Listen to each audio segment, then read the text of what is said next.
y hoy vamos a hablar sobre el cooperativismo a nivel del ahorro y del crédito en Bolivia, las famosas cooperativas financieras, si vale el término. Guillermo William Sánchez Velasco está acá con nosotros porque es el investigador que ha desarrollado esta parte. Guillermo, un gusto tenerlo acá, recibirlo en Herbol y en la mañana en directo. Muy buenos días a ustedes, a toda la audiencia de Herbol. Agradezco y a nombre también del Instituto para el Desarrollo Rural de Sudamérica, que con el apoyo de WeEffect, una organización sueca, ha financiado esta investigación de todo el sector cooperativo en todas sus áreas.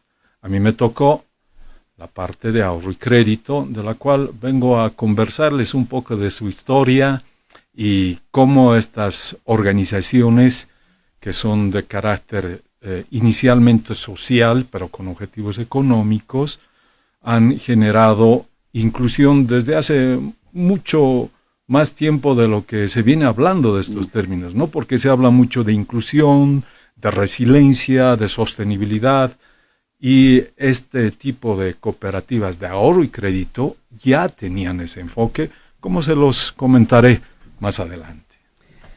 Guillermo, la primera curiosidad que surge es, ¿cómo está la situación de estas cooperativas de ahorro y crédito?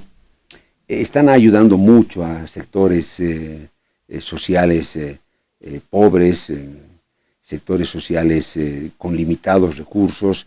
Ayudó esto a mejorar la vida de muchos ciudadanos de estos sectores precisamente. Ha evolucionado el sector del cooperativismo de ahorro y crédito en Bolivia. ¿Está muy saludable o está tropezando con problemas, Guillermo? Uh-huh. Bien, a ver, dividamos en el tiempo, ¿no? Esta evolución acerca de la cual me consulta. Las cooperativas de ahorro y crédito nacieron, como en un principio uno de nuestros colegas investigadores le señaló, a raíz, después de la guerra del Chaco más o menos, ¿no? Donde algunos de los que se quedaron en las fronteras recibieron tierras y empezaron con ideas del cooperativismo. En el transcurso del tiempo, más o menos en los años 60, a raíz de un impulso especialmente de la Iglesia Católica y de diferentes áreas de la Iglesia Católica, se impulsó lo que es el cooperativismo de ahorro y crédito. Entre las primeras cooperativas que se fundaron fueron justamente en provincias, ¿no? La cooperativa Santana de Calacala, por ejemplo, en Quillacollo, les estoy hablando de los años 60, ¿no? O sea, cómo eran esas, y eran poblaciones, no son las ciudades que hoy tenemos, ¿verdad? Entonces fueron evolucionando en el tiempo las cooperativas y su evolución mayor fue justamente en Cochabamba, en Santa Cruz, en Tarija, Chuquisaca. Como verán, como notarán, o como notará también usted, ha ido evolucionando más en el sector oriental y sur, digamos, del país que en nuestra latitud occidental, ¿no? Y eso también porque había demasiado, y se ha dado demasiado centralismo en el lado occidental, como verá La Paz, Oruro, en fin. También tenían ya un servicio de intermediación financiera de las entidades financieras, de la banca tradicional, antigua, ¿no? Concentrada acá, claro, por la actividad económica que se generaba en el occidente. Por eso es importante destacar cómo estas cooperativas empezaron, y les decía, con ese criterio que ahora se llama de inclusión, pero ya en esa época, a esa base de la sociedad, vamos a decir que eran las familias en las zonas de diferentes poblaciones y también obviamente de la ciudad, les dieron su apoyo y las organizaron, ¿no? A partir de, como les dije, la iniciativa de la Iglesia Católica, básicamente. Por eso es que gran parte de las cooperativas tienen nombres de santos, si se han dado cuenta, ¿verdad? Sí, sí. San Martín de Porres, Jesús Nazareno, en las fronteras San Bartolomé, por ejemplo, en Villazón, ¿no? En fin, una gran parte de las cooperativas tienen nombre de santos. Pero en este caso, Guillermo, uno se pregunta, ¿los bancos no pudieron alcanzar las expectativas de esa gente? intereses muy altos, muy difícil obtener un crédito, te piden esto, que hipoteques tu casa, que tu auto, y si es posible tu mascota más está hipotecada, un interés muy alto, reglas muy draconianas. Claro. O sea, porque uno podría decir, ¿no? Pero ¿y los bancos? ¿Acaso no esta gente desde esos tiempos ya no podía acudir a un banco y prestarse? Ajá. Me parece esa la pregunta. Claro. ¿Por qué? O sea, los bancos no lograron colmar la expectativa. ¿Cuál fue la virtud de la cooperativa? Sí, muy interesante la pregunta, muchas gracias. Bueno, estamos hablando de los años 60, 70, ¿no? Cuando la banca tradicional atendía especialmente a las empresas, ¿no? No miraba tanto estos sectores en esas oportunidades. Entonces, se dio la oportunidad, ¿no? Y la necesidad también, ¿correcto? Entonces, ante esa necesidad se crearon las cooperativas de ahorro y crédito. Primero, como le decía, en organizaciones zonales a través de su parroquia. El cura de la parroquia incentivaba, motivaba y poco a poco se fueron independizando hacia cooperativas como lo son ahora. Sin embargo, vale la pena remarcar en cuanto al interés en estos sectores que en la evolución, en el tiempo, poco a poco se fue viendo que esta actividad económica, y sobre todo en nuestro país, que tiene un alto porcentaje de economía que se denomina informal, ¿verdad? Había bastante movimiento económico. Entonces, en los años 70, ustedes se acordarán por los medios de prensa, que surgió una tecnología denominada del microcrédito, ¿no? A raíz de una iniciativa de Muhammad Yunus, ¿no? Que en los años 70, un profesional flamante que salió de Estados Unidos, volvió a la India, Bangladesh, creó el microcrédito. Entonces eso empezó a evolucionar, y acá, con los fondos financieros privados, esa tecnología empezó a evolucionar. De tal manera que las cooperativas de ahorro y crédito que brindaban créditos familiares, ¿no? Para consumo, también lo hacían para vivienda, naturalmente, miraron que esa tecnología también podía servirles para incrementar y dispersar la cartera de créditos. De esa manera es que se adoptaron también esa tecnología y se ampliaron los servicios a la población en general. Eso estamos hablando 70, 80, 90, ¿no? Y ya para los finales de 90, 2000, la gran banca, ¿no? Ha observado que realmente era un sector atractivo, ¿no? Y entonces ahora tenemos a la multibanca, que son los bancos tradicionales, pero que también tienen esas áreas de servicio, ¿no? a estos sectores. Han entrado a esos mercados, ¿no? Han entrado a esos mercados. Darle crédito, si es posible, al gremialista que está en la calle, vendiendo sus dulces con su anaquel. Yo te doy un crédito para que amplíes tu anaquel. Tal vez puedes poner un anaquel más. ¿Qué te parece? O sea, han trabajado esa parte micro. Y esto, Guillermo, ¿no se ha convertido ya en una competencia dura para las cooperativas? Claro que sí. Es una competencia no solo para las cooperativas, sino para aquellos que les comentaba, fondos financieros que luego se convirtieron poco a poco en instituciones financieras de desarrollo, que ahora también son parte, ¿no? del sistema financiero en el que nos movemos, ¿no? Una importante competencia, sí, y que es buena, porque eso exige un mejor desempeño de cada una de las instituciones, ¿no? La competencia siempre es buena, y las tasas, en ese sentido el precio, va a beneficiar siempre al cliente, ¿verdad? Al público, cuando hay competencia. Yo quisiera comparar cuánto gana un banco convencional y cuánto ganan las cooperativas.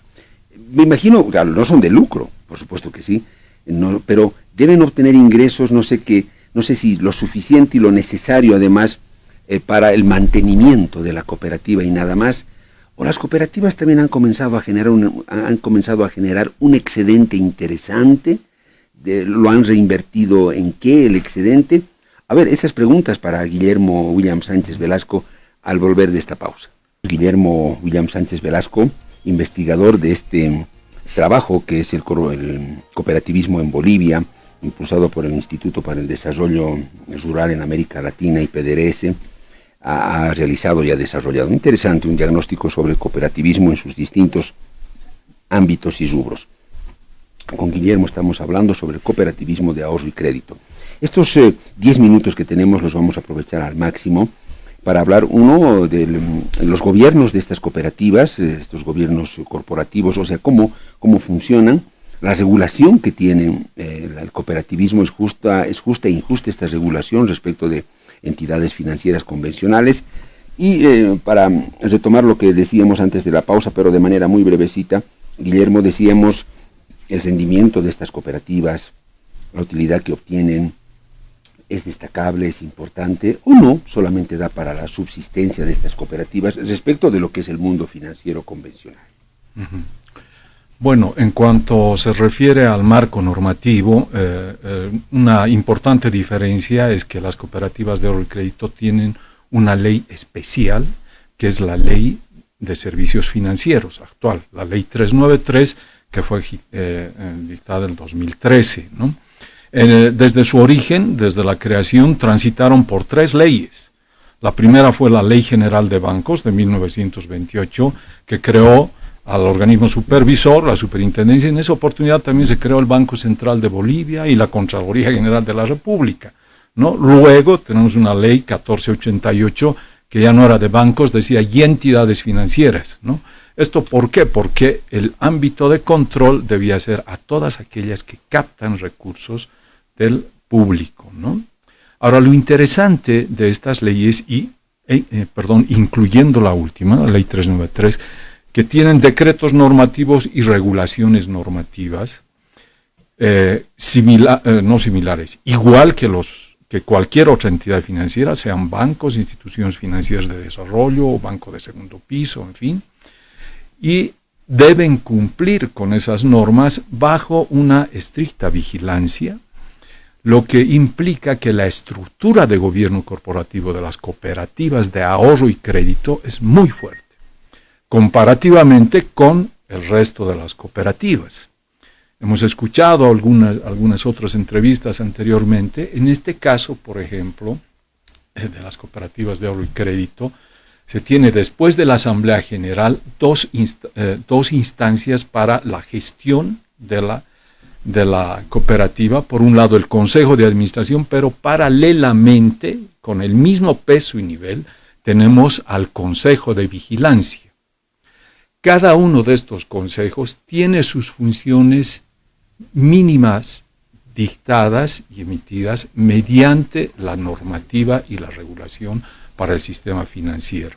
De forma que estos consejos tienen que reunirse al menos mensualmente. Estos consejos, además, y especialmente el de administración, cuentan con comités, un comité de gobierno corporativo, un comité de gestión integral de riesgos, un comité que maneja la tecnología y los sistemas de seguridad informática, porque ahora las cooperativas en este rubro han entrado también a lo que es la transformación digital, poco a poco, lentamente, pero han entrado en este campo, ¿no? Entonces es necesaria una especialización muy importante de todos quienes manejan las cooperativas de ahorro. O sea, las cooperativas están bien controladas. O sea, el sistema que tienen, diríamos que es mejor que el resto del sistema convencional del mundo financiero y la banca. Claro, entiendo, están manejando plata de la gente. No es cualquier cosa, no son cebollas, ni papas, ni nada. Claro. Pero entonces, este sistema de control y de fiscalización de las cooperativas, ¿usted diría que es muy interesante, estricto, rígido? No sé si mejor que el resto del sistema. Yo, desde mi punto de vista, digo que es mejor que el resto del sistema cooperativo, ¿no? Dentro del sistema financiero tiene que cumplir las mismas reglas. Ahora que dentro del sistema financiero hay entidades que tienen mucha mayor capacidad tecnológica, en fin, claro que lo hay, ¿verdad? Entonces, al igual que en cualquier otro tipo de empresas, ¿no? Claro. Lo interesante del sistema cooperativo también, y quiero destacar esto, es que respeta sus principios. cooperativistas. Por eso se dice de economía social, ¿no? Entonces es un socio, un voto, a diferencia de una sociedad anónima que va por acciones, que está en función del capital. Entonces, continuamente y cada año van, en función de las normas, cambiando a la mitad o una parte de sus directivos. Sí generan excedentes. En los últimos 10 años, de acuerdo con la información de la ASFI, han evolucionado en sus activos en 38%. En los últimos 10 años. En los últimos 10. Ahora, han llegado prácticamente a 10.000 millones de bolivianos. Están administrando en total activos 10.000 millones de bolivianos. Todas las cooperativas de ahorro. Todas las cooperativas de ahorro y crédito reguladas, supervisadas en el país. Pero, Guillermo, esa utilidad repercute directamente en los socios, es decir, les llega una parte de esa platita, o la ahorran, son fondos que se van acumulando. ¿Cómo se distribuye la riqueza? Nunca mejor dicho. Claro, esa es otra parte muy interesante que nace de la filosofía cooperativista, ¿no? Lo que he mencionado es el volumen de activos. Producto del movimiento de los activos sí generan rentabilidad, de ahí viene el crecimiento, ¿no? Se ha tenido dificultades de orden sistémico, no es solo de las cooperativas, todo el sistema financiero y las empresas han tenido problemas por la pandemia y ahora por la escasez de carburantes, que disminuye obviamente la actividad económica de los clientes, ¿no? De manera que los resultados a diciembre de 2024 sí han habido algunos casos que han enfrentado pérdidas, ¿no? Y otros con mínimas ganancias. Pero lo interesante aquí está que cumplen con un mínimo del CAP, que se denomina, que es un coeficiente de adecuación patrimonial, es decir, la fortaleza, la solvencia patrimonial, que está medida por este indicador, que por ley es 10% respecto a los activos, de estas entidades cooperativas es el doble. O sea, ahora presentan 19.7% en promedio de coeficiente de adecuación patrimonial. O sea que están solventes, ¿no? Y esa solvencia se traduce, lo que te decía Guillermo, en beneficio a los socios. Así ¿Todos reciben en calidad de que les llega de una cuota mensual o cómo es su sistema? Bueno, una vez que se tienen los excedentes de percepción, de acuerdo al código, 10% tienen que ir a reservas para regenerar el patrimonio de estas entidades. A diferencia del resto de las entidades financieras, la ley de sociedades cooperativas y la ley general desde 1958 definía que de esas utilidades 5% tenía que guardarse para educación cooperativa y 5% para apoyo social.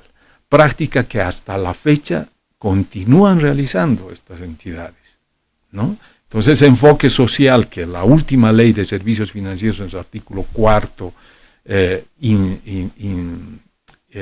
vamos a decir, innovó, entre comillas, para todo el sistema financiero, ya lo tenían las cooperativas, ¿no? Ahora, del saldo, ¿no? del 80%, se reúnen en la asamblea y definen cómo distribuir, claro, previa autorización siempre del regulador, ¿no? Claro. Que tiene que observar que el patrimonio esté continuamente fortaleciéndose. Claro, que los porcentajes se han distribuido como dice la norma, y en asamblea deciden el restante, cómo le llega a todos los socios. Claro. Seguramente hay distintos mecanismos de distribución, ¿no? Claro, eso ya depende del Consejo de Administración y su gerente, que es otro aspecto que querría destacar de las cooperativas de ahorro y crédito.